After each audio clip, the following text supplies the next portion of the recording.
One of the things that I found it essential to explain or illustrate in the book was how pervasive and indeed normative anti-Semitism was among the Eastern aristocratic elites, Protestant elites of Boston and New York at the turn of the last century and into the first couple decades of this century.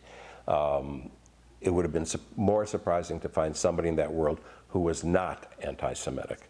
So to demonstrate this, I write about a young woman of excellent breeding and excellent education, who in her early 30s, at the age of 32 or 33, I believe, writes 2 letters to her mother-in-law. One, she's just met Felix Frankfurter, who was at the time was a superstar professor at the Harvard Law School, and she tells her mother-in-law that I met Frankfurt. He's a very interesting little man, but very Jew.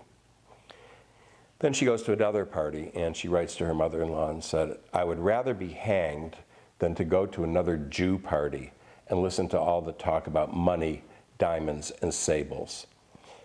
And that woman who wrote those statements was Eleanor Roosevelt. And I figure that if the reader, if you know anything about Eleanor Roosevelt, who's the very model, the paradigm of tolerance, that if even she had felt this way as an adult, then that gives you an idea of how pervasive the anti-Semitism was. Now, she changed.